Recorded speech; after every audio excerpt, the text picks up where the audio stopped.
ಏಕಾಏಕಿ ಬದಲಾವಣೆ. ಮುಂದಿನ 10 ದಿನಗಳ ಕಾಲ ಮಳೆ ಹೇಗಿರಲಿದೆ? ಸಿಲಿಕಾನ್ ಸಿಟಿ ಬೆಂಗಳೂರಿನಲ್ಲಿ ಮಳೆ ಆಗಲಿದೆಯಾ? ರಾಜ್ಯದಲ್ಲಿ ಮಳೆಯ ಅಬ್ಬರ ಒಂದೆಡೆ ತಗ್ಗುತ್ತಿದ್ರೆ, ಇತ್ತ ಹವಾಮಾನದಲ್ಲಿ ಹೊಸ ವಾತಾವರಣ ಮುಂದುವರೆದಿದೆ. ಪಶ್ಚಿಮ ಬಂಗಾಳ ಹಾಗೂ ಒಡಿಶಾ ಕಡೆ ತಲುಪಿರುವ ತಿರುಗುವಿಕೆಯಿಂದ ರಾಜ್ಯದ ಮೇಲೆ ದೊಡ್ಡ ಮಟ್ಟದ ಪ್ರಭಾವ ಕಂಡುಬರುತ್ತಿಲ್ಲವಾದರೂ ಮುಂದಿನ ಕೆಲವು ದಿನಗಳವರೆಗೆ ವಿವಿಧ ಜಿಲ್ಲೆಗಳಲ್ಲಿ ಸಾಧಾರಣ ಮಳೆ ಹಾಗೂ ಮೋಡ ಕವಿದ ವಾತಾವರಣ ಮುಂದುವರಿಯುವ ಸಾಧ್ಯತೆ ಇದೆ ಎಂದು ಹವಾಮಾನ ವರದಿ ತಿಳಿಸಿದೆ. ರಾಜ್ಯದ ಪ್ರಮುಖ 4 ವಲಯಗಳ ಸಂಪೂರ್ಣ ಹವಾಮಾನ ಮುನ್ಸೂಚನೆ ಏನಿದೆ ನೋಡೋಣ.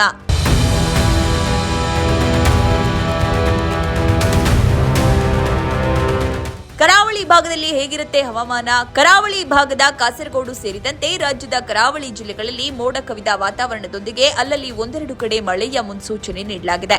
ಕರಾವಳಿ ತೀರದ ಕೆಲವು ಭಾಗದಲ್ಲಿ ಬಿಸಿಲಿನ ಅಬ್ಬರವೂ ಇರಲಿದೆ. ಆದರೆ ಘಟ್ಟದ ಕೆಳಗಿನ ಪ್ರದೇಶಗಳಲ್ಲಿ ಹಾಗೂ ಅದರ ಸುತ್ತಮುತ್ತಲಿನ ವ್ಯಾಪ್ತಿಯಲ್ಲಿ ಮಳೆಯ ಪ್ರಭಾವ ಸ್ವಲ್ಪ ಹೆಚ್ಚಿರುವ ಸಾಧ್ಯತೆ ಇದೆ. ಈಗಿನ ಮುನ್ಸೂಚನೆಯಂತೆ ಮುಂದಿನ 10 ದಿನಗಳವರೆಗೂ ರಾಜ್ಯದ ಕರಾವಳಿ ಜಿಲ್ಲೆಗಳಲ್ಲಿ ಇದೇ ರೀತಿಯ ವಾತಾವರಣ ಮುಂದುವರಿಯುವ ಲಕ್ಷಣಗಳಿವೆ. ರಾಜ್ಯದ ಉತ್ತರ ಒಳನಾಡಿನ ಬೆಳಗಾವಿ, ಧಾರವಾಡ, ಹಾವೇರಿ, ಗದಗ, ಬಾಗಲಕೋಟೆ, ಬಳ್ಳಾರಿ, ಕಲಬುರಗಿ ಹಾಗೂ ಬೀದರ್ ಜಿಲ್ಲೆಗಳ ಹಲವೆಡೆ ಮಳೆಯ ಮುನ್ಸೂಚನೆ ಇದೆ. ಉಳಿದ ಜಿಲ್ಲೆಗಳಲ್ಲಿ ವಾತಾವರಣದಲ್ಲಿ ಗಾಳಿಯ ಒತ್ತಡ ಹೆಚ್ಚಿದ್ರೆ ಮಾತ್ರ ಅಲ್ಲಲ್ಲಿ ಒಂದೆರಡು ಸಾಮಾನ್ಯ ಮಳೆಯಾಗುವ ಸಾಧ್ಯತೆಗಳಿವೆ.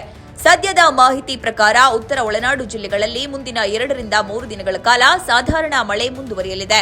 ದಕ್ಷಿಣ ಒಳನಾಡಿನ ವಾತಾವರಣ ಹೇಗಿದೆ? ರಾಜ್ಯದ ದಕ್ಷಿಣ ಒಳನಾಡಿನ ಮೈಸೂರು, ಮಂಡ್ಯ, ರಾಮನಗರ, ಬೆಂಗಳೂರು ಗ್ರಾಮಾಂತರ ಹಾಗೂ ನಗರ, ಕೋಲಾರ, ಚಿಕ್ಕಬಳ್ಳಾಪುರ, ತುಮಕೂರು, ದಾವಣಗೆರೆ, ವಿಜಯನಗರ ಜಿಲ್ಲೆಗಳ ಅಲ್ಲಲ್ಲಿ ಹಾಗೂ ಚಾಮರಾಜನಗರದ ಒಂದೆರಡು ಕಡೆಗಳಲ್ಲಿ ಮಳೆಯಾಗುವ ಮುನ್ಸೂಚನೆ ಇದೆ. ಚಿತ್ರದುರ್ಗ ಜಿಲ್ಲೆಯಲ್ಲಿ ಗಾಳಿಯ ಒತ್ತಡ ಹೆಚ್ಚಿದ್ರೆ ಮಾತ್ರ ಒಂದೆರಡು ಕಡೆ ಮಳೆ ಬೀಳಬಹುದು. ದಕ್ಷಿಣ ಒಳನಾಡು ಜಿಲ್ಲೆಗಳಲ್ಲಿಯೂ ಮುಂದಿನ 2-3 ದಿನಗಳ ಕಾಲ ಮಳೆಯ ವಾತಾವರಣ ಮುಂದುವರಿಯುವ ಸಾಧ್ಯತೆ ಇದೆ.